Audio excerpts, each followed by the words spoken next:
তো আমরা স্ক্রিন শেয়ারের মাধ্যমে এটা শুরু করি। তো তোমরা যে স্ক্রিনটা দেখতে পাচ্ছ সেখানে আমরা গতদিন ক্লাসে যেটা করেছিলাম সেটা আমরা একটু আলোচনা করছি।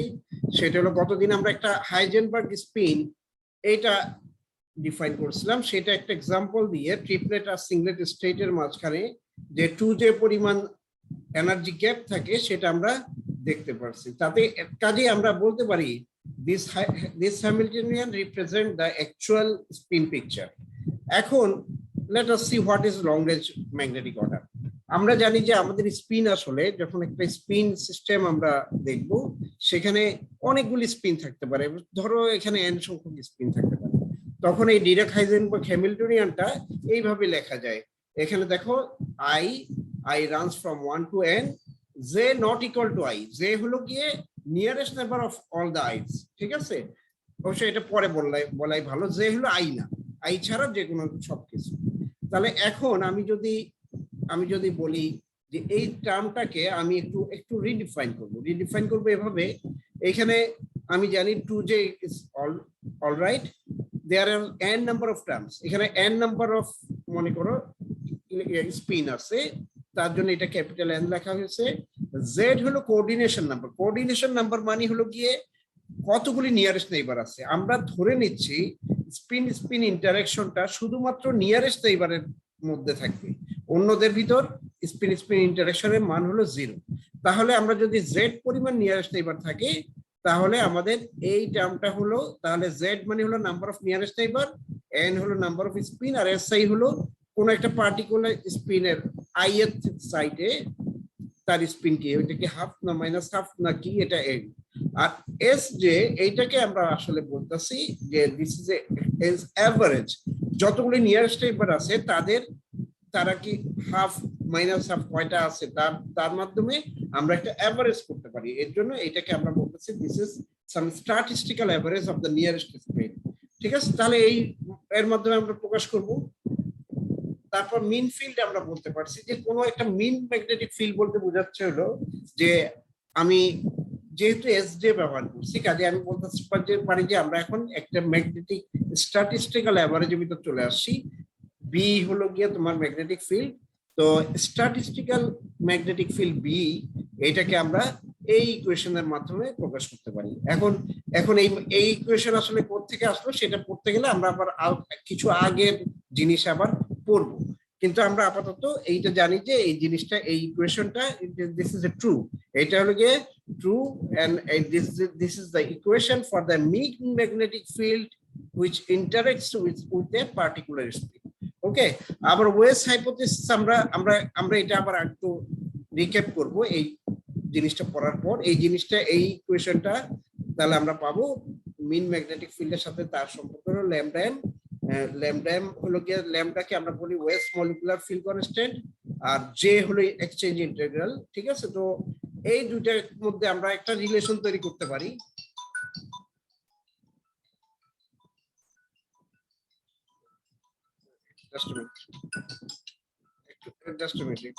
ঝামেলা হয়ে গেল, তো আমি আবার ওখানে যাই।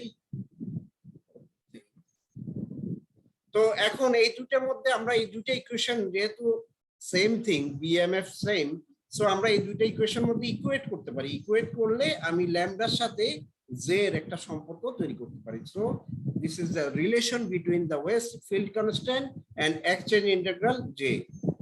তো এটা তাহলে আমরা একটা প্রশ্ন হতে পারে যে ওয়েস্ট ফিল্ড কনস্ট্যান্ট এবং এক্সচেঞ্জ ইন্টিগ্রাল জে এর সম্পর্ক কি।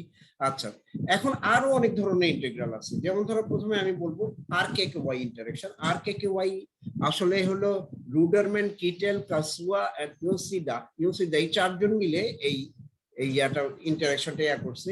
এইটা হলো গিয়ে আসলে এটা যখন অনেক অনেক দূরের দুইটা নিউক্লিয়াসের মধ্যে ইন্টারেকশন হয় বাই দ্য কন্ডাকশন ইলেকট্রন, তখন আমরা এটাকে বলি হলো গিয়ে this is called RKKY interaction.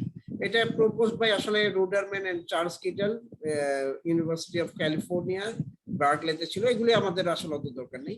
এটা হলো as a means of explaining usually broad nuclear spin resonance like that had been observed in natural metallic silver। সাধারণত মেটালিক সিলভারের ভিতর নিউক্লিয়ার স্পিন রেজোনেন্স দেখা যায়।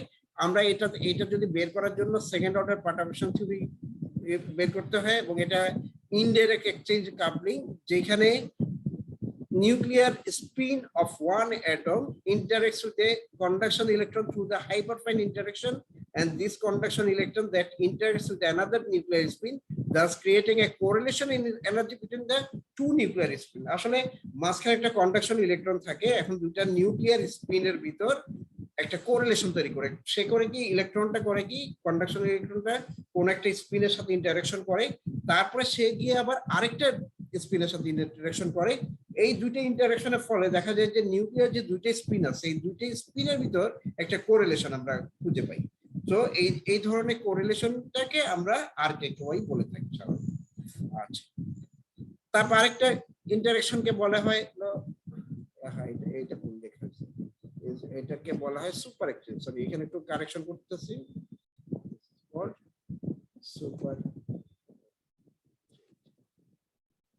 এটা হলো ডাইরেক্ট এক্সচেঞ্জ ইন্টারাকশন ছাড়া আরেক ধরনের ইন্টারাকশন আছে।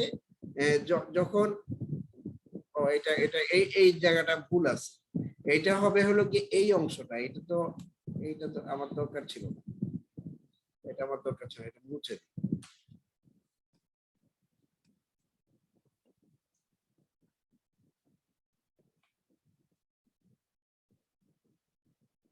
এটা হয় হলো যে সাধারণত রেয়ার আর্থ যে মেটাল আছে, রেয়ার আর্থ মেটাল হলো ম্যাঙ্গানিজ অক্সাইড। ম্যাঙ্গানিজ অক্সাইডের মাঝখানে একটা অক্সিজেন থাকে। এই অক্সিজেন করে কি, সে একটা ইন্টারাকশন করে, সে হলো গিয়ে এই ম্যাঙ্গানিজের ইলেকট্রনগুলি, এই দুইটা ম্যাঙ্গানিজের ইলেকট্রন একটা থেকে আরেকটায় পাস করে দিতে পারে। ঠিক আছে, তো এখন এই জিনিসটাকে বলা হয় সুপার এক্সচেঞ্জ। এইটা কিটেলে এটা ডিটেল আছে, কিটেল থেকে তোমরা দেখে নিতে পারবা। তারপর আমরা আসছি ডাবল এক্সচেঞ্জ ইন্টারাকশন। এইটা ঘটেলো রেয়ার আর্থ ম্যাগনেটাইটস এ, যা সাধারণত ম্যাঙ্গানিজের যখন 3+ বা ম্যাঙ্গানিজ 4+ থাকে, তখন এক্সচেঞ্জ ইন্টারাকশন এইটাকে ডাবল এক্সচেঞ্জ বলা হয়। কারণ এইটা একই সাথে এটা মাঝখানে একটা অক্সিজেন আয়ন থাকে, এবং এইটা একই সাথে দুইটা ইলেকট্রনের সাথে তার কাপলিং করতে পারে, যার জন্য এটাকে ডাবল এক্সচেঞ্জ বলা হয়। আগেরটার ক্ষেত্রে কিন্তু মাত্র একটা জায়গায় কাপলিং করতো, কিন্তু এখন দুইটা জায়গায় কাপলিং করে, এর জন্য এটা ডাবল এক্সচেঞ্জ। তো এইগুলি হলো এক্সচেঞ্জ। এগুলি জাস্ট তোমরা একটা ডেফিনেশন গুলি পড়ে রাখবা, কারণ ডেফিনেশন গুলি পরীক্ষা আসবে। আচ্ছা, অ্যান্টি ফেরোম্যাগনেটিজম নিয়ে আমরা এখন পড়বো না, আমাদের এখন চলে যাব আরেকটা সাইটে। এইখান থেকে আমরা আরেকটা জায়গায় চলে যাই, আরেকটা ফাইলে। প্রথমে চলে যাব। দেখো, প্রথমে আমরা একটু এই জিনিসগুলি বোঝার চেষ্টা করি। ওরিয়েন্টেশন, পোলারাইজেশন কি বোঝায়। প্রথমত আমি এটা বলি, আমরা কিন্তু ম্যাগনেটিজম পড়তেছি, কিন্তু পোলারাইজেশনটা আমরা বুঝতেছি আসলে একটা ইলেকট্রন চার্জের মাধ্যমে। ঠিক আছে, আমরা জাস্ট এখানে যেটা করতে পারি, এখানে দেখো ইলেকট্রিক ফিল্ড দেওয়া হয়েছে, আমরা এখানে একটা পজিট্রন, এখন এখানে একটা ইলেকট্রন আছে। এখন যখন ইলেকট্রিক ফিল্ড দেওয়া হয়েছে, তখন এই প্লাস ইটা এই বরাবর তার উপর একটা বল প্রয়োগ হবে, সেটাকে আমরা বলি ই। আর এটা হলো বিপরীত দিয়ে, কারণ এখানে মাইনাস চিহ্ন, সরি এখানে একটা মাইনাস হবে, এখানে একটা মাইনাস হওয়া উচিত ছিল, এটা মাইনাসটা দেওয়া হয়নি। তো এখন তার মানে কি, এটা কি তৈরি করে, এটা কিন্তু একটা ডাইপোল তৈরি করে, তাই না, একটা ডাইপোল মোমেন্ট তৈরি করে। এখন আমরা এই জিনিসটা আসলে একটু কল্পনা করব, বাই এখানে ই এর জায়গায় আমরা ধরবো একটা ম্যাগনেটিক ফিল্ড, এইখানে একটা সাউথ পোল, এখানে একটা নর্থ পোল। তাহলে আমাদের জাস্ট পার্থক্য কি হবে, এখানে হবে বি, এখানে হবে এমবি, এখানে হবে -MB, দ্যাটস অল, আর কিছু না। তো আমরা জাস্ট এইটা শিখে এটার কনসেপ্টটাই ওখানে জাস্ট ব্যবহার করি। আচ্ছা, এখন দেখো, the potential energy corresponding to an angle theta between mu and E is then equal to mu E cos theta। তার মানে যখন তুমি একটা ইলেকট্রিক ফিল্ড এর উপর অ্যাপ্লাই করো, তখন সে রোটেট করবে। রোটেট করলে যখন তুমি ফিল্ডটা সরিয়ে নাও, তখন সে আবার আগের অবস্থানে ফিরে যাওয়ার চেষ্টা করে। তার মানে একটা ফিল্ড প্রদান করার ফলে তার মধ্যে একটা পোটেনশিয়াল এনার্জি সৃষ্টি হবে। সেটাকে আমরা এই টার্মটা দিয়ে বের করতে পারি। এখন স্ট্যাটিস্টিক্যাল মেকানিক যদি আমি করি, ধরো এখানে অনেক ডাইপোল আছে, ডাইপোলগুলি মনে করো এক একটা এক এক দিকে তার ডিরেকশন। এখন আমি যদি বের করতে চাই যে প্রবাবিলিটি বের করতে চাই যে যেই ডাইপোলগুলি থিটা প্লাস থিটা থেকে থিটা প্লাস ডি থিটা এর ভিতর আছে, সেগুলি আমি কিভাবে বের করব? Using this equation 2 pi sin theta D theta. এখানে আমার একটা সলিড অ্যাঙ্গেল আছে এবং এটা হলো কি আমার একটা বোল্টজম্যান টেম্পারেচার ডিপেন্ডেন্ট একটা টার্ম, ঠিক আছে? তাহলে আমরা কি করব? এই এভারেজটা বের করতে পারবো যে মিউ মানে হলো যেসব ডাইপোলের অ্যাঙ্গেল cos থিটার ভিতর আছে সেটা বের করতে গেলে আমার এই ফর্মুলাটা ব্যবহার করতে হবে। এখন আমি ধরে নিলাম যে এখানে mu E cos theta by kt equal to x আর mu E by kt equal to a। এটা যদি হয়, আমি যদি এখানে মান বসাই, তাহলে এটা খুব সহজে ইন্টিগ্রেশনটা সহজে করে ফেলতে পারবো। করে ফেললে এই যে টার্মটা আসে এইটাকে বলা হয় ল্যাঞ্জেভিন ফাংশন, ঠিক আছে? এটাকে বলা হয় ল্যাঞ্জেভিন ফাংশন। এটার বৈশিষ্ট্য হলো এরকম, এটা এ বাড়ার সাথে সাথে সে এইভাবে স্যাচুরেটেড হয়ে যায়। এখানে স্যাচুরেটেড হয়ে যাওয়ার মিনিংটা হলো এরকম, যতই তুমি দেখো এ ইকুয়াল টু হলো মিউ ই বাই কেটি। যদি ম্যাগনেট চিন্তা করি তাহলে আমি বলবো মিউ বি বাই কেটি। তাহলে ইলেকট্রিক ফিল্ড বাড়ানোর সাথে সাথে সেগুলি সব কিন্তু ইলেকট্রিক ফিল্ড বরাবর, সব ডাইপোলগুলি ইলেকট্রিক ফিল্ড বরাবর ডিরেকশনে ঘোরার চেষ্টা করবে। এখানে চলে আসার অর্থ হলো তখন সবগুলি ইলেকট্রিক ফিল্ড বরাবর ডিরেকশনে চলে গেছে, যার জন্য এখানে তারপরে এটা স্যাচুরেটেড হয়ে গেছে। আর এই সব জায়গায় যেখানে টেম্পারেচার ফিল্ড কম টেম্পারেচার বেশি, এই জায়গাটা তাহলে আমরা বলতে পারি এখানে ফিল্ড কম টেম্পারেচার বেশি, তখন এইটাকে ক্যালকুলেশন করে দেখা গেছে যে এটার মান হয় 1/3 ইঞ্চ, ঠিক আছে? এই রেজাল্টটা আমরা আসলে পরে এক জায়গায় ব্যবহার করি, ঠিক আছে? এক জায়গায় ব্যবহার করে আমরা এখন চলে যাব ক্লাসিক্যাল থিওরি অফ প্যারাম্যাগনেটিজম। এটা আসলে আমাদের ফোকাস কিন্তু আসলে ফেরোম্যাগনেটিজম আর অ্যান্টি ফেরোম্যাগনেটিজম এগুলির উপর বেশি, কিন্তু আমাদের একটু আগে পড়তে হচ্ছে, কারণ যেহেতু কোয়ান্টাম থিওরি বলছে, আমি যদি প্যারাম্যাগনেটিজমের কোয়ান্টাম থিওরিটা না বুঝি, পরের কোয়ান্টাম থিওরিগুলি বুঝতে একটু কষ্ট হবে। সো এখানে তোমার ধরে নিতে হবে যে ডাইপোল, কতগুলি ডাইপোল আছে, আমার একটা ম্যাগনেটিক ফিল্ড এইচ আছে। আমি কিন্তু আগেরটা করেছি ইলেকট্রিক ডাইপোলের জন্য, কিন্তু এখন কিন্তু আমি ম্যাগনেটিক ডাইপোল নিয়ে আলোচনা করতেছি। কিন্তু আমার যে ল্যাঞ্জেভিন থিওরেম আছে এগুলি কিন্তু একই, এটা আমার একই রকম থিওরি ব্যবহার করতে হবে, যার জন্য আমি এখন ওই এই কোয়েশ্চনটা সরাসরি আমি এখন দেখতে পাবো। আচ্ছা দেখো, এখন আমরা যদি ধরো একটা ম্যাগনেটিক ফিল্ড এইচ থাকে আর আমরা ধরে নিচ্ছি যে এখানে n ম্যাগনেটিক ডাইপোল মোমেন্ট আছে প্রতি একক ভলিউমে, ডাইপোল মোমেন্ট হলো মিউ, ঠিক আছে? এখন যদি ইন্টারঅ্যাকশন ডাইপোল গুলির মধ্যে নিজেদের মধ্যে ইন্টারঅ্যাকশন খুব উইক হয়, তাহলে আমরা বলতে পারি যে কোন একটা ডাইপোল যে ফিল্ডটা দেখতে পাবে তার মান হলো এইচ, ঠিক আছে? যেহেতু প্যারাম্যাগনেটিজম এখানে ভিতর কিন্তু তাদের নিজেদের কোনো ফিল্ড নেই, যেমন ফেরোম্যাগনেটিজমে তাদের কিন্তু একটা নিজস্ব ফিল্ড ছিল, এটা আমরা পরে দেখতে পাবো। তাহলে এইচ হলো গিয়ে ধরো আমাদের অ্যাপ্লাইড ফিল্ডের সমান ফিল্ডই সে দেখতে পাবে যে কোনো একটা পার্টিকুলার ডাইপোল। এখন আমার যদি ম্যাগনেটিক মুভমেন্ট যদি হয় m পার ইউনিট ভলিউম, এগুলি আমি ঠিক পোলারাইজেশন পি যেভাবে বের করছিলাম ওই আগের টপিকটা যেখানে পড়লাম, ঠিক একইভাবে আমি বের করতে পারবো। তখন ল্যাঞ্জেভিন ডিভাই থিওরি আমি ব্যবহার করে ম্যাগনেটিজমের মান এই জিনিসটাই আমি পাবো। এই যে এখানে দেখুন n mu Langevin of this term, এটা তখন আমি এ পড়ছিলাম এল এ, এখন আমি এই টার্মটাকে পুরোপুরি লিখছি। তখন আমরা লিখছিলাম মিউ ই বাই কেটি, এখন হবে মিউ এইচ বাই কেটি। এখন যখন mu H is much smaller than KT, আমি যেখানে 1/3 রিজিয়নে দেখেছিলাম, সেখানে দেখো এখানে নিচে একটা 3 চলে আসছে, তার মানে 1/3 রিজিয়নে আমি চলে আসছি। এটা হলো ম্যাগনেটিক ফিল্ড কম কিন্তু টেম্পারেচার খুব হাই, সেই রিজিয়নে আমি ম্যাগনেটাইজেশন এইভাবে বের করতে পারি। এখন ম্যাগনেটাইজেশন যদি আমি জানি, দেখো এখানে একটা এইচ আছে, তাহলে আমি সাসেপ্টিবিলিটিও বের করতে পারবি। m বাই h হলো susceptibility, so this is the value of the susceptibility. আচ্ছা, this is actually fully classical. কেন আমি এখানে বলতেছি যে আমার যে ডাইপোল গুলি আছে যে কোনো দিকে রোটেট করতে পারে। তার মানে হলো this is a classical thing. কিন্তু যখনই আমি কোয়ান্টাম মেকানিক্যাল থিওরি পড়বো প্যারাম্যাগনেটিজমে, তখন কিন্তু আমার যে ম্যাগনেটিক ডাইপোল গুলি সেগুলি কতগুলি পার্টিকুলার মান নিতে পারবে, সব যে কোনো দিকে সে ঘুরে যেতে পারবে না। দেখো, according to the quantum theory, the permanent magnetic movement of a given atom or ion is not freely rotating but restricted to a finite set of orientations relative to the applied field. Now let us thus consider a medium containing n atoms per unit volume. The total angular momentum quantum number of each atom is j. আমরা জানি j is nothing but the sum of the orbital angular momentum L and the spin angular momentum S.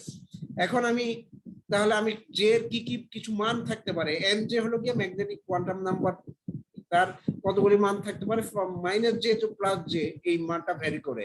আর এইটা magnetic মোমেন্টের কতগুলি component থাকবে, সেই component গুলি হলো এটা। এখানে mj এর মান চেঞ্জ হওয়ার সাথে সাথে তোমার ম্যাগনেটিক মোমেন্টের মান চেঞ্জ হয়ে যাবে। এই যে mj is a magnetic quantum number associated with j। এখন পোটেনশিয়াল এনার্জি যদি আমি বাইর করি, potential energy of a magnetic dipole with a component is along h, আমরা তাহলে কিভাবে বের করতে পারবো? By this is equal to -j, কারণ যতটুকু এনার্জিতে সে ঘুরে যাবে ঠিক কতটুকু পোটেনশিয়াল এনার্জি তার ভিতরে স্টোর হবে।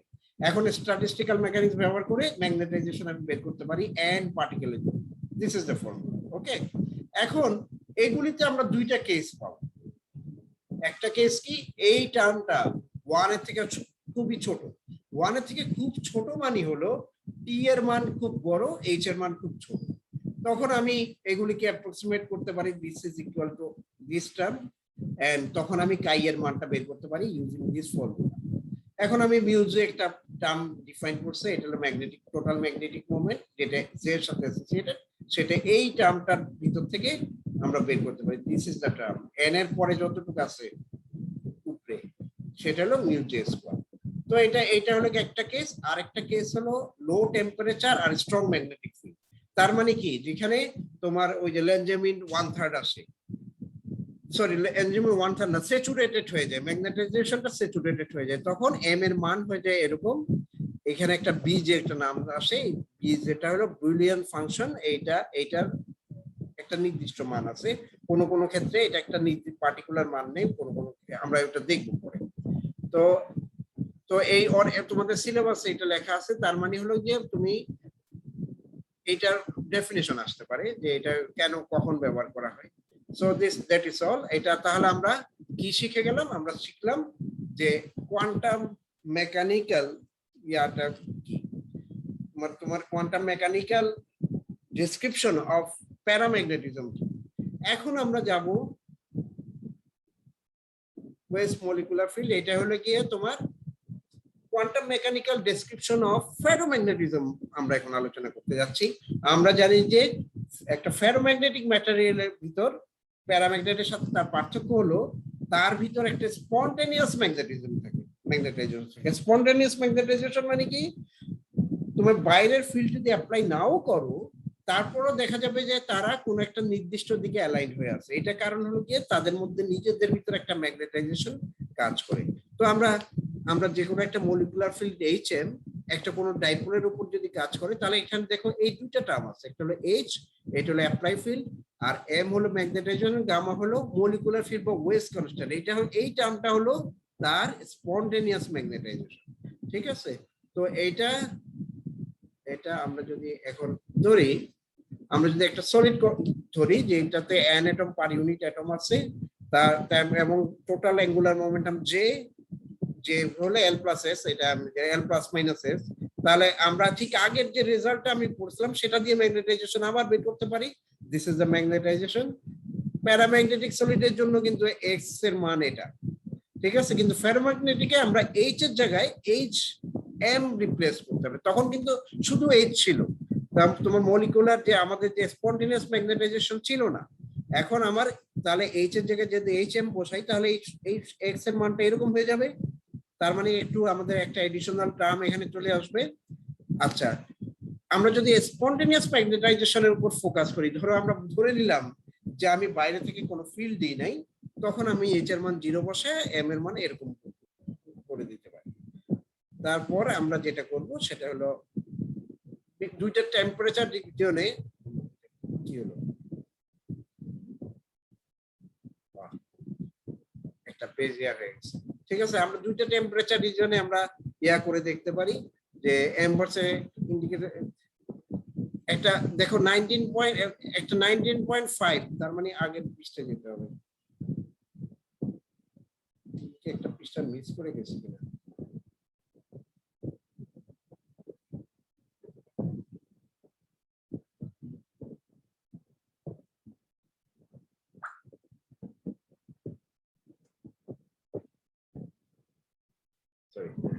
এখন 19.5 থেকে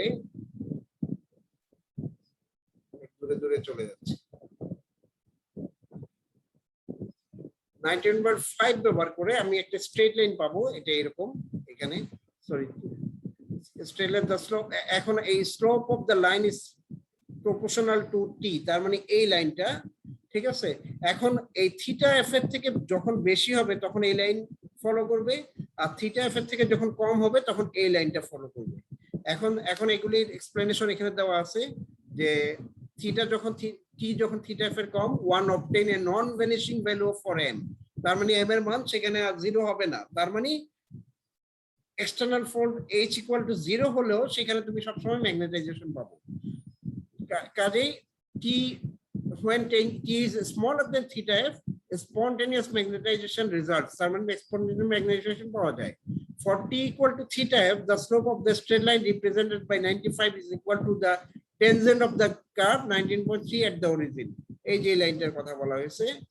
আবার যখন t theta f এর থেকে বড় তখন কিন্তু স্পন্টেনিয়াস ম্যাগনেটাইজেশন ভ্যানিশ হয়ে যায়, তার মানে থিটা এফ হলো একটা, তার মানে থিটা এফ এর উপর ডিপেন্ড করে আমাদের আসলে এখানে একটা ফেজ ট্রানজিশন হতে পারে, যে আমি থিটা এফ এর থেকে যখন টি বেশি থাকবে তখন আমি স্পন্টেনিয়াস ম্যাগনেটাইজেশন পাবো, তার মানে তখন এই রিজাইমটা হলো ফেরোম্যাগনেটিক রিজাইম।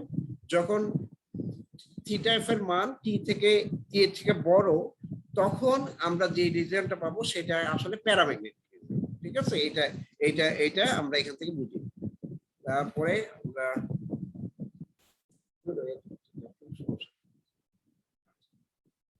আচ্ছা, তারপরে এখানে এক্স যখন অনেক ওয়ানের থেকে ছোট তখন আমরা আসলে ওই স্যাচুরেশন ম্যাগনেটাইজেশনটা পাবো, বিজে এক্স ইকুয়াল টু এই এক্স বাই 3 জে, এই জায়গাটা আমরা পাবো। তো এটা একটু ব্যাখ্যা করতে হবে, তো আমরা এগুলি তোমাদের জন্য রেখে দিব সবকিছু, কারণ এগুলি আগে তোমরা পড়ে আসছো। আমরা আলটিমেটলি দেখো এই ইকুয়েশন থেকে শেষ পর্যন্ত আমরা একটা কুড়ি ওয়েস ল পাই, এটা হলো কাই which is equal to m by h, এটা হলো সি হলো কুড়ি কনস্ট্যান্ট এবং টি মাইনাস থিটা। আচ্ছা, এইটা কিন্তু আমাদের তোমার মাথায় একটু গেঁথে রাখো, কারণ এটা একটু কিছুক্ষণ পরেই আবার আমাদের লাগবে। এখন আমরা ডোমেন থিওরি পরে আসবো। আচ্ছা, ডোমেন থিওরিটা আমরা দেখে ফেলতে পারি।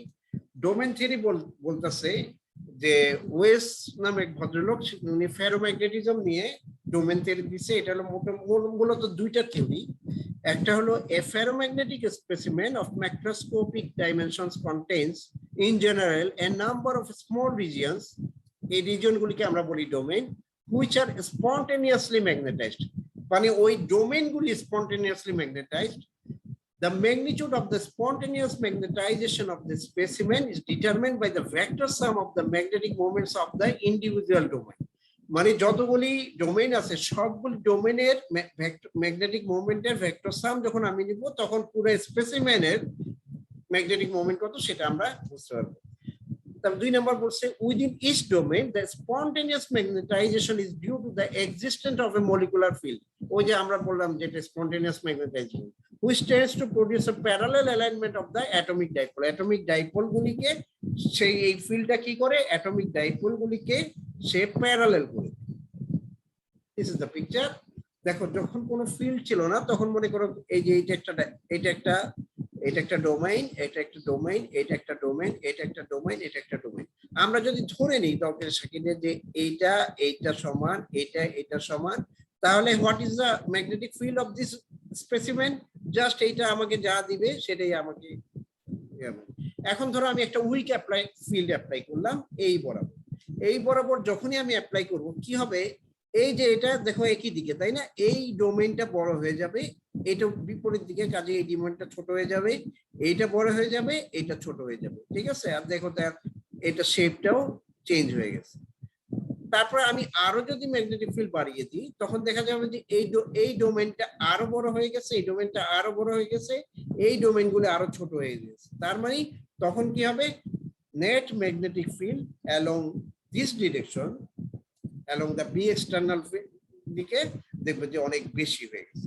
So this is A call domain theory, মানে এগুলো হলো প্রত্যেকটা ডোমেইন। এবং আমরা যেটা বুঝতে পারি যে একটা স্পেসিমেনের আমরা যদি ম্যাগনেটিক মোমেন্ট বের করতে চাই, তাহলে আমাদের ভেক্টর সাম করতে হবে প্রতিটা ডোমেইনের। ওকে, লেট আস মুভ ফরওয়ার্ড।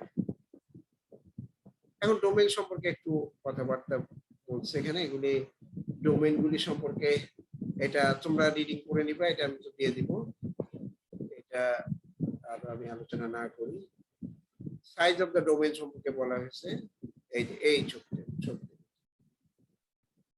এটা প্রথমে তো বলছে 19.6 এর the domain structure corresponds to the non magnetisation state. এটা নন ম্যাগনেটাইজড বলার কারণ হলো এখানে দেখো প্রতিটা ডোমেইন সমান এবং চারিদিকে ঘোরানো আছে, তার মানে এটার যদি আমি নেট নিই, the net magnetic moment is 0। তারপরে আমি কি করলাম, electric field, magnetic field apply করলাম এইচ, যার ফলে এইটার প্যারালালি যেগুলি আছে সেটা বড় হয়ে গেছে, আর এটার অ্যান্টি প্যারালালে যেটা আছে সেটা খুবই ছোট হয়ে গেছে, আর গুলি একটু একটু ছোট হয়েছে, তাই না? তাহলে এখন নেট ম্যাগনেটিক মোমেন্ট কোন দিকে থাকবে, এই বরাবর। আচ্ছা আচ্ছা, এখন ধরো আমি একটা এখন এই হার্ড ডিরেকশন এবং ইজি ডিরেকশন এই জিনিসটা বুঝতে হবে। হার্ড ডিরেকশন বলতে বোঝায় আমরা যে কোনো একটা মনে করে এইটা একটা ফেরোম্যাগনেটিক ম্যাটেরিয়াল, এখন আমি এদিকেও এই বরাবর ইয়া করতে পারি। আমি একটু আঁকি তাহলে দেখা যায় আঁকলে সুবিধা হবে।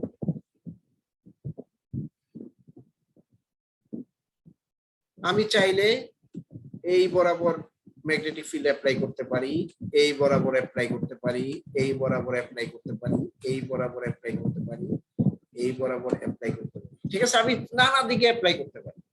এখন দেখা যাবে আমি যখন ফিল্ড অ্যাপ্লাই করা শুরু করব, তখন দেখা যাবে যে আমি যদি এই বরাবর অ্যাপ্লাই করি, এই যে স্পেসিমেন দেখতেছি সেটা অনুযায়ী এই বরাবর বা এই বরাবর বা এই বরাবর বা এই বরাবর যদি আমি অ্যাপ্লাই করি, তাহলে দেখা যাবে যে আমি এই ফিল্ডের মান যদি বাড়াতে থাকি, কোনো একটা সময় পুরোপুরি ফেরোম্যাগনেটিক ম্যাটেরিয়ালটা সব স্পিনগুলি একই দিকে চলে আসবে, এরকম একই দিকেই চলে আসবে।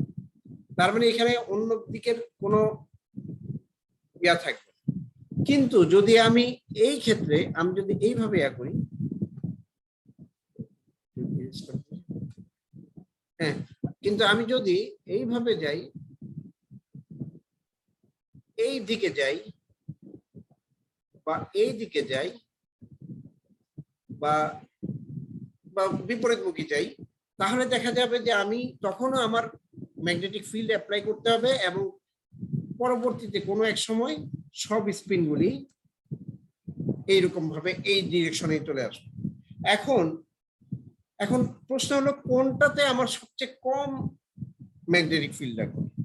যেই ডিরেকশনে সবগুলি স্পিনকে বা ম্যাগনেটিক মোমেন্টকে রোটেট করতে আমার কম পরিমাণে ম্যাগনেটিক ফিল্ড লাগে, সেই ডিরেকশনকে বলা হয় ইজি ডিরেকশন।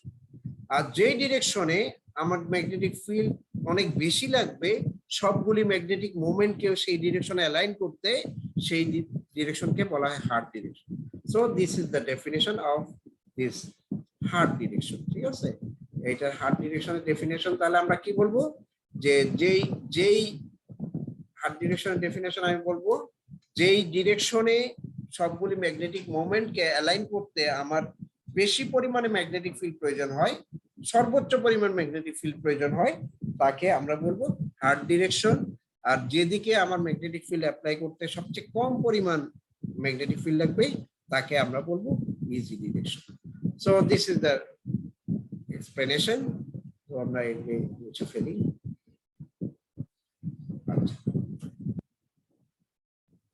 এখন এখন অ্যানাইসোট্রপিক এনার্জি বলে কাকে বলে? অ্যানাইসোট্রপিক এনার্জি হলো, ধরো আমরা হার্ড ডিরেকশনে ম্যাগনেটিক মোমেন্ট যে পরিমাণ আমার অ্যাপ্লাই করতে হয়, ইজি ডিরেকশনে আমার অ্যালাইন করতে যে পরিমাণ ম্যাগনেটিক ফিল্ড অ্যাপ্লাই করতে হয়, এইটাকে আমরা বলি মোটামুটি দিস ইজ মাই অ্যানাইসোট্রপিক এনার্জি। ঠিক আছে? আচ্ছা, তবে এখানে ডিরেকশনটা হয়তো বা একটু কিভাবে লিখছে দেখি। Since ferromagnetic crystals have easy and hard directions of magnetization, the energy associated with the magnetization depends on direction. In order to obtain the so-called anisotropy energy in terms of the direction of magnetization, one makes use of crystal symmetry.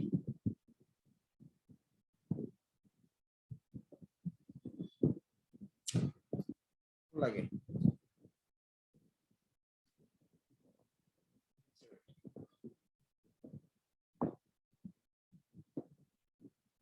Thus, for a cubic crystal, ধরো একটা cubic crystal নিলাম, তখন alpha 1, alpha 2, alpha 3 এগুলি হলো direction cosine for the magnetisation refer to the cubic crystalline axis. সেখানে তিনটা angle আমি পাবো, যে তিনটা অ্যাঙ্গেল বরাবর আমি যদি করি, মানে ম্যাগনেটাইজড করতে পারি। এখন যেহেতু কিউবিক সিমেট্রি আছে, তাহলে what is the possible combination of the coordination? That is square. ঠিক আছে? কারণ এখানে স্কোয়ার হলে এটা আলফা 1 এর জায়গায় মাইনাস আলফা 1 বসলেও it will give you the same result. ঠিক আছে? আবার আরেকটা অর্ডারে আমরা লিখতে পারি, এইভাবেও লিখতে পারি। This is A more complex order, যাতে ক্রিস্টাল সিমেট্রিটা মেনটেন হয়। ঠিক আছে? তার মানে আমি অ্যানাইসোট্রপিক এনার্জি লিখতে পারি using this two, the linear combination of this two angles. ঠিক আছে? হায়ার অর্ডার গুলি আমরা নেগলেক্ট করে দিলাম। এখন এখানে কনস্ট্যান্ট K1 এবং K2 এর মানগুলি ডিটারমাইন করছে। আয়রনের জন্য এটা পাইছে দিস আর্গ এন্ড এটা এত। ঠিক আছে? তাহলে এইটাকে আমরা বলতে পারি this is a anisotropic energy. তার মানে this is the energy difference between the easy and hard direction field. ঠিক আছে? Required field direction, difference between the magnetic field which is required to align the magnetic moment to the easy or hard direction. ঠিক আছে? আবার কোন single preferred axis যদি থাকে, যেমন cobalt কিন্তু দেখতে একটু অন্যরকম, সেখানে কিন্তু আসলে একটু লম্বাটে ধরনের। তার মানে তার একটা নির্দিষ্ট ডিরেকশন আছে, সেই ডিরেকশন একটা সিঙ্গেল ডিরেকশন আছে এক্সিসে, তার লম্বা। কাজে তখন আমাদের অ্যানাইসোট্রপিক এনার্জিটা আমরা এইভাবে স্কোয়ার এবং 4 দিয়ে প্রকাশ করি। ফাই হলো ম্যাগনেটাইজেশন আর ইজি এক্সিসের মাঝখানে অ্যাঙ্গেল। ঠিক আছে? হায়ার অর্ডার টার্মগুলি বাদ দিয়েছে, সেখানে আবার K1 K2 বের করতে পারি। ঠিক আছে? So this is the definition of the anisotropic energy. This may be a question. Okay? তো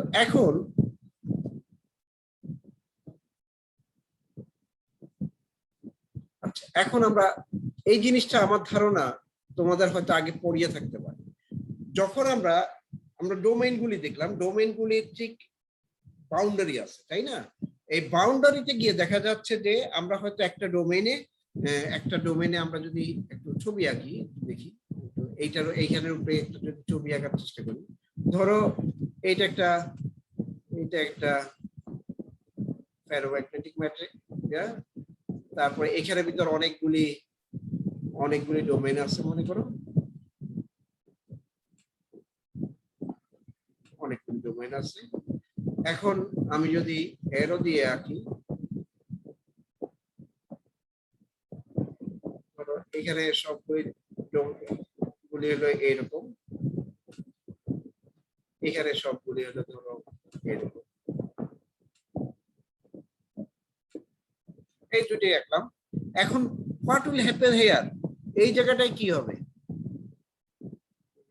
কালার চেঞ্জ করতে পারি কিনা? এই জায়গাটায় কি হবে তাহলে? এটা কি আসলে? এটা চলে আসে।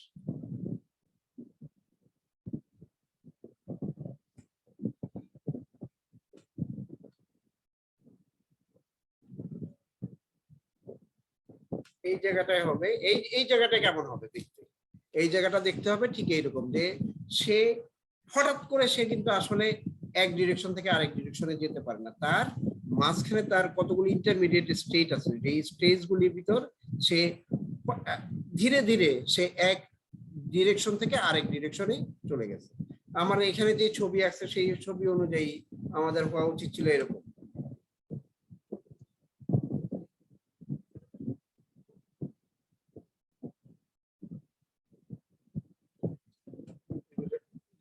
কি আসছে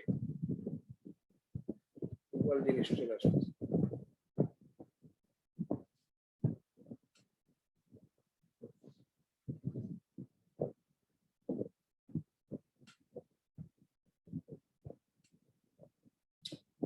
এত বড় একটা করতে আসলো।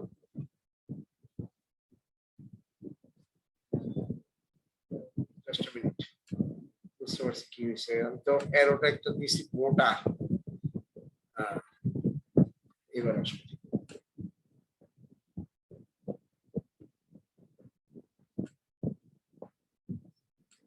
এরকম মনে করো, এরকম। কিন্তু এই জায়গাগুলিতে গিয়ে এইভাবে চেঞ্জ হয়ে যাবে, ঠিক আছে, এইভাবে চেঞ্জ হয়ে যাবে, সে ধীরে ধীরে ঘুরে যাবে। তো এখন এটা আমার ধারণা তোমাদেরকে পড়ানো হয়েছিল, আমার কেন জানি মনে হচ্ছে এটা কি অনার্সে ছিল কিনা বলতে পারি না। তো আমরা এগুলো মুছে ফেলি, না এগুলো সব পৃষ্ঠায় চলে যাবে, মুছে ফেলি।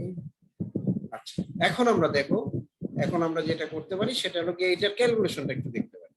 এটা ক্যালকুলেশনটা এখানে আসলে করে দেওয়া আছে যে দুইটা ইলেকট্রন যদি প্যারালাল স্পিন থাকে তাহলে এক্সচেঞ্জ এনার্জি হবে 2Js²। আমরা এখন এগুলি যদি ধীরে ধীরে ইয়া হয়, এই ক্যালকুলেশনটা এইটা সাকসেনা বা কারো বইয়ে এই জিনিসটা ভালোভাবে দেওয়া আছে। সো আমি এটার একটা রেফারেন্স যদি দিই, আমি বলবো যে এখানে সাকসেনার বই বা অন্য একটা ইন্ডিয়ান বই থেকে তোমরা এই ক্যালকুলেশনটা দেখে নিতে পারো। তো আমরা আমরা তোমাদের কেউ একজন একটু রেসপন্স করো তো, এটা কি তোমাদেরকে আগে পড়ানো হয়েছিল কিনা? কেউ একজন রেসপন্স করো। হ্যাঁ, না স্যার, এরকম কিছু তো মনে হয় না পড়ছি আগে। ও এটা পড়ানো হয় নাই, তাই না? জি না স্যার। ব্লক ওয়াল কি তোমার, আমার তো কেন জানি মনে হচ্ছিল যে ব্লক ওয়াল ইয়াতে ছিল, অনার্সের সিলেবাসে ছিল। আচ্ছা, এটা যদি না থাকে I will give you the proper reference, just কিছু ক্যালকুলেশন আছে, এই জিনিসটা পর্যন্ত ক্যালকুলেশনটা করে যেতে হবে, এই জিনিসটা পর্যন্ত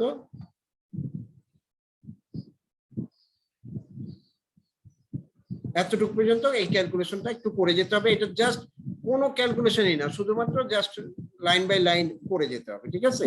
কিন্তু এই বইটা দেখে মনে হচ্ছে যে এটা একটু কঠিন, কারণ এই বইয়ের লাইন মাঝখানে লাইনগুলি করা নাই। কিন্তু তোমার ওই যে ইন্ডিয়ান বইগুলিতে তুমি যদি থিকনেস অফ ব্লক ওয়াল লেখো তাহলে you will get the answer. So let us move forward, আমরা তাহলে আরেকটু সামনে যাই। তাহলে আমরা ব্লক ওয়ালও পড়ে ফেলছি। এখন আমরা একটু অ্যান্টি ফেরোম্যাগনেটিজম পড়তে চাই, কারণ অ্যান্টি ফেরোম্যাগনেটিজম কি জিনিস? অ্যান্টি ফেরোম্যাগনেটিজম দেখতে হলো এরকম, আমি ছবি আঁকি। যদি কোনো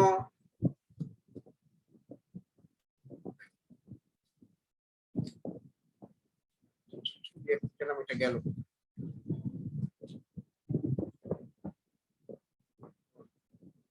শেয়ারিং হয়ে গেছে।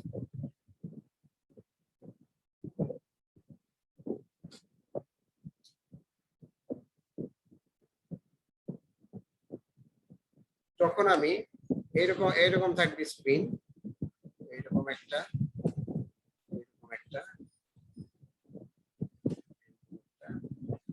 তাদের সাইজ সমান, তাদের স্পিনের সাইজ সমান, কিন্তু একটা একদিকে আরেকটা আরেক দিকে যদি থাকে তখন আমরা তাদেরকে বলি অ্যান্টি ফেরোম্যাগনেটিজম।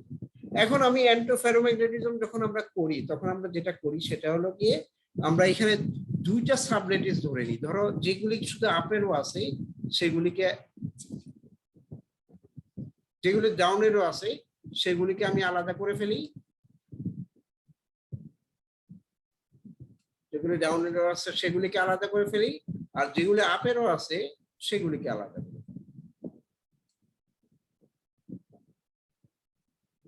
তার মানে কি আমরা যেটা পেলাম সেটা হচ্ছে টু সাবলেটিস মডেল। তার মানে হলো কি আমি এ এটম এবং বি এটম দুইগুলিকে আলাদা করে ফেলতেছি, ঠিক আছে? তখন আমি এই যেহেতু এটা আবার যদি আলাদা করে ফেলি তখন কিন্তু আলাদাভাবে এটা একটা ফেরোম্যাগনেট, তাই না? এটা আলাদা আলাদা ভাবে যদি আমি চিন্তা করি তখন ফেরোম্যাগনেট, তখন তার তখন আমরা এই নিচে যেভাবে আমরা দেওয়া আছে সেই জিনিসটা আমরা ফলো করব। সরি, স্টপ শেয়ার করলাম কেন,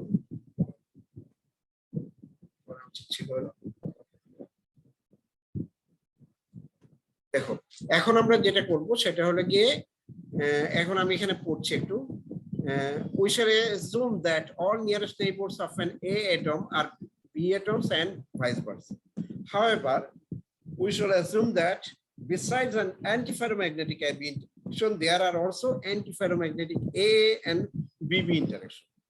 Thus, let the molecular field of at an A and a B side will be given respectively by আলাদা আলাদা ভাবে আমি লিখতেছি। A তে কি কি হয়, এখানে লেখা আছে MA, HMA, তার মানে একটা একটা A সাইটের উপর ইন্টারনাল মলিকুলার ম্যাগনেটিক ফিল্ড, এটা হবে বাইরে external H minus alpha MA minus beta MP, তার মানে একটা molecular field for the A types of atom আর এটা molecular field of the B types of alpha আর বিটা হলো কিছু প্যারামিটার।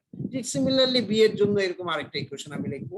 এখন আলফা বিটাকে বলা হয় ওয়েভ কনস্ট্যান্ট, আর এম এ আর এম বি হলো কি magnetization of the A and B lattice side.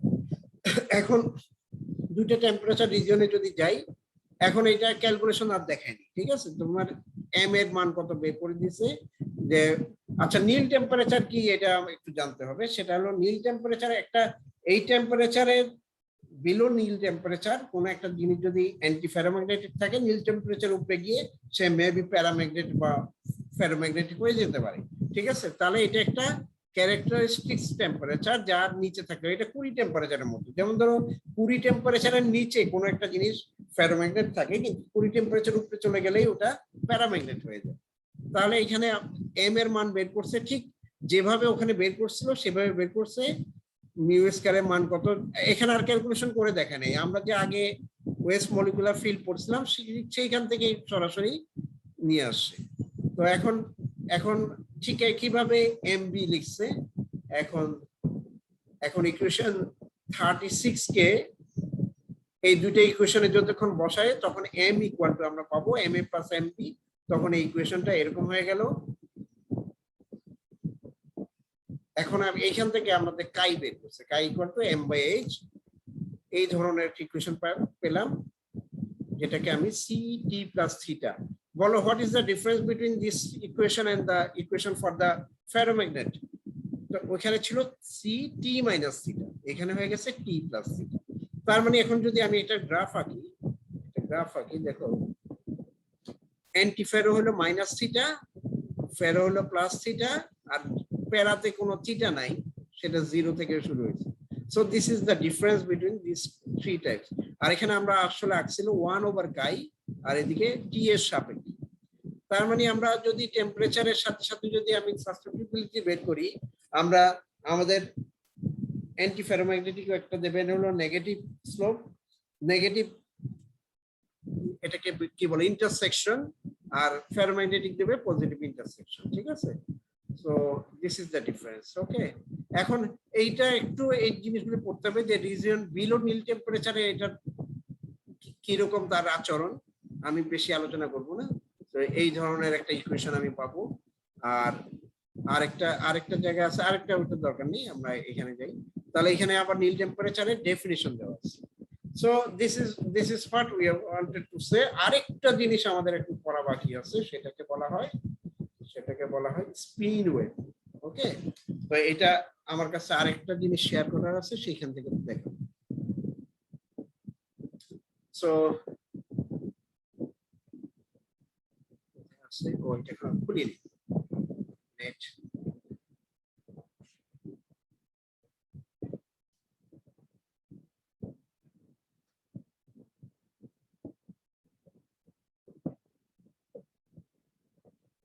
এবার শেয়ার করো।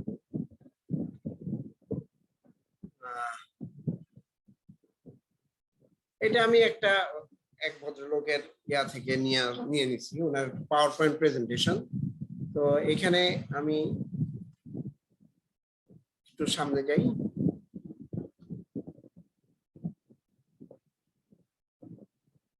কিছু রেফারেন্স দেওয়া আছে কি কি পড়াশোনা করা উচিত।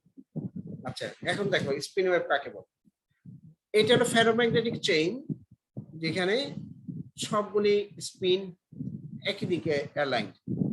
এখন নিচের ছবিটাতে চলে আসো। এমন হতে পারে যে কখনো কখনো একটা স্পিন ফ্লিপ করে গেছে, ফ্লিপ করে নিচের দিকে চলে গেছে, ঠিক আছে? তখন আমাদের কি হবে, তখন এখন বলো কোনটার এনার্জি বেশি, এইটার না এইটার? সাধারণত আমাদের যদি এই জিনিসটার এনার্জিটা সবচেয়ে minimum, this is A ground state, ঠিক আছে, this is maybe A first excited. কিন্তু এইখানে এইটা ফ্লিপ করতে যেই পরিমাণ এনার্জি লাগে তার থেকে কম এনার্জি নিয়ে অনেক সময় যেটা করতে পারে সেটা হলো স্পিনগুলি এরকম রোটেট করতে পারে, যে অ্যাডজাসেন্ট স্পিনগুলি জাস্ট তারা রোটেট করছে, ঠিক আছে, a periodic precession of the spins around their ordered direction, ঠিক আছে, এইটাকেই আমরা বলি স্পিন ওয়েভ। পরের পৃষ্ঠায় যাই। এখন দেখো আমরা জানি যে energy of A spin wave, এটা এইভাবে আমরা ডিফাইন করতে পারি। This is the formula. আমরা এটা কোত্থেকে শিখলাম? এখানে 2J ছিল, এখানে 2J দিলে না দিলেও এটা নিয়ে আমরা এখন বদার করব না। এটা হলো, ও আচ্ছা, এটা দেয়নি কারণ হলো একটা 2 দিয়ে ভাগ হবে, কারণ IJ সবগুলি লিখছে, এখন একই কাউন্ট যেন দুবার না হয় এর জন্য এটা আসলে এই জিনিসের 2 দিয়ে ভাগ করতে হয়, যার জন্য এইভাবে লেখা হয়েছে। আচ্ছা, তারপরে এখন ধরো কোন একটা পার্টিকুলার স্পিন আছে যেটা P নামে পরিচিত, তার পাশেরটা হলো SP+1, ঠিক আছে, সবগুলি Z ডিরেকশনে। এইখানে কিন্তু আবার 2J আসছে, কারণ ওইখানে যেহেতু ডাবল কাউন্ট করার ছিল না, তার জন্য ওইটাকে 2 দিয়ে ভাগ করছিল, এখানে 2 দিয়ে গুণ করে দিয়েছে। যাক, তো এখন এটা আবার কোথায় আসলাম, পিছিয়ে আসলাম কেন? হ্যাঁ, এখন ধরো, এখন যদি আমরা একটা সিঙ্গেল স্পিন ফ্লিপ করে দেই, ধরো কোনো একটা পার্টিকুলার স্পিন, তাহলে এখানে যে এই জিনিসটা হলো মাইনাস, তাহলে এখানে 2টা টার্ম আসবে, যে 2টা টার্ম স্পিনটা একটা ফ্লিপ করার জন্য এখানে 2টা পজিটিভ টার্ম চলে আসবে। কেন? কারণ হলো গিয়ে 2টাই যদি একই ডিরেকশনে থাকে তখন নেগেটিভ আসে, কিন্তু একটা উপরে একটা নিচে আসলে কতটুকু পরিমাণ এনার্জি এখানে অ্যাড হয়ে যাবে, ঠিক আছে? অ্যাড হওয়ার পরে this is the energy which is required to flip one particular spin in the another direction. Okay, so এখন কিন্তু দেখা গেল যে এই অ্যামাউন্ট অফ এনার্জি তার থেকেও কম লাগে যদি আমি, এখন দেখো এইখানে দেখো, এটা হলো সেমি ক্লাসিক্যাল অ্যাপ্রোচ, এটা কিন্তু না কোয়ান্টাম মেকানিক্যাল অ্যাপ্রোচ না। Let's recast our program in terms of a molecular field acting on one spin due to the alignment of the other. এটা ক্যালকুলেশন করছে for the pth spin in the change, আমরা EP এর মান বের করলাম, এটা this is the amount of energy required. তাহলে pth মোমেন্টটাকে আমরা বের করতে পারবো এই ইকুয়েশন দিয়ে, এই ইকুয়েশনের মাধ্যমে বিপির মানটা আমরা বের করছি। যদি এই জায়গাটা আসলে খুব একটা দরকার আছে বলে মনে করি না, আমরা আরেকটু পিছিয়ে যাই। এখন ক্লাসিক্যাল মেকানিক্সে rate of change of angular momentum যদি আমি বের করি, this is the equation. Okay, এখন আমি এটাকে আমি ক্রস প্রোডাক্টের মাধ্যমে, আচ্ছা এখানে equation of motion for the spin হলো কিরকম হবে, ইউপি এর মানটা আমি বসা দিছি, ইউপি এর মান বসাইলে এখানে 2টা মান আসবে, একটা হলো SP আর একটা হলো SP-1 ইনটু SP+1। এই টার্মটাকে আমরা এইভাবে লিখতে পারবো, ঠিক আছে, কারণ বিপি এর মান বসাই দিছি। সবগুলি মান বসানোর পরে এটা জাস্ট আগের থেকে কন্টিনিউশন। এখন আমি এগুলি ক্রস প্রোডাক্ট কিন্তু এইভাবে বের করি, তাই না? ক্রস প্রোডাক্ট বের করার পরে আমরা এই ইকুয়েশনটাকে এইভাবে লিখলাম, তো এক্স কম্পোনেন্ট গুলি সবগুলি বের করলাম, ঠিক আছে। এখন আমরা একটা অ্যাপ্রক্সিমেশন নেব। অ্যাপ্রক্সিমেশন নেব কি, সবগুলি মনে রাখতে হবে সবগুলি কিন্তু জেড বরাবর স্পিন গুলি আছে। তাহলে আমরা ধরে নিব এসপি এর এক্স কম্পোনেন্ট এবং এসপি এর ওয়াই কম্পোনেন্ট এস এর তুলনায় অনেক ছোট, কিন্তু এসপি এর জেড কম্পোনেন্ট এটা অলমোস্ট ইকুয়াল টু এস। এই অ্যাজাম্পশনটা নিব, নেওয়ার পরে আমরা তারপরে আমরা কি করব, তারপর আমরা ইকুয়েশনে মোশনে এখানে ওগুলি বসায় দিলাম সবগুলি, ঠিক আছে। বসানোর পর শুধু দেখা যাবে যে জেড কম্পোনেন্ট ছাড়া বাকি ওয়াই কম্পোনেন্ট বা এক্স কম্পোনেন্ট এইভাবে বের করা যায়। আচ্ছা, এটা আসলে আরেকটা শীট ছিল, সেটাও সহ আমি তোমাদেরকে দিয়ে দিব। তারপরে এই ইকুয়েশন গুলিকে আমি এখন ওয়েভ সলিউশন বের করার চেষ্টা করব। ধরে নিই যে এসপিএক্স কে এটা ধরে নিলাম, এসপিওয়াই কে এটা ধরে নিলাম। এখন তাহলে এই মানগুলি আমি বের করব, বের করে এই সমীকরণে এই মানটা, এই সমীকরণে যদি সব মান বসাই সেটা এই জিনিসটা আসবে। আর তারপরে এক ওয়াই কম্পোনেন্টের জন্য এরকম আসবে। এখন আমরা কি করব, একটা সিকুলার ডিটারমিনেন্ট সলভ করব। সলভ করার পরে এই ক্যালকুলেশনের পরে এই রেজাল্টটা আসবে, এটাকে বলা হয় ডিসপারশন রিলেশন। এইটা প্রায় সময় পরীক্ষা আসে, তবে আমার কাছে যেটা নিলাম এটা অত ভালো মনে হলো না। আমি যখন তোমাদেরকে ডকুমেন্টগুলি দিব তখন আমি আরেকটা ভালো ইয়া দিয়ে দিব, ভালো একটা শীট দিয়ে দিব, যেখান থেকে তুমি আরো সহজে বুঝতে পারবে। সো এইটা হলো গিয়ে এইটা ক্যালকুলেশন, এইচ কাট ওমেগা 4 জেএস এর সাথে কিউব যদি আমি এই ধরনের একটা চেইন আমি পাবো। তো এটা অবশ্য অত দরকার নাই। সো ডিসপারশন রিলেশন পর্যন্ত আমরা আসলে পড়ি, ডিসপারশন রিলেশন পর্যন্ত কি আসে। এখন মোটামুটি আমার যা পড়ানো ছিল আমি কিন্তু প্রায় দেখা দিছি, এটা খুবই দ্রুত দেখাইছি, কিন্তু তোমাদের এখন নিজেদের অনেক কিছু করতে হবে। আমি একটা এখন আমাদের প্রবলেমগুলি একটা শীটে শেয়ার করব, কিন্তু এটা তোমাদেরকে প্রত্যেককে লিখে নিতে হবে। এটা কিন্তু আমি ফাইনাল যে ভিডিওটা আপলোড করব তাতে থাকবে না, কারণ যারা ক্লাস করছে না, কারণ এই মেসেজটা আমি যে পাঠাইছি 45% সিন করছে, সবাই দেখছে, কিন্তু ক্লাসে আছে 12 জন। কাজে আমি এটা তোমাদের থেকে কষ্ট করে ওদের জোগাড় করতে হবে, ঠিক আছে? আমি এটা এখন শেয়ার করছি তোমাদের, ঠিক আমি 10 থেকে 15 মিনিট সময় দিব, এর ভিতর তোমরা এটাকে আমি অবশ্য রেকর্ডিংটা স্টপ করব, রেকর্ডিংটা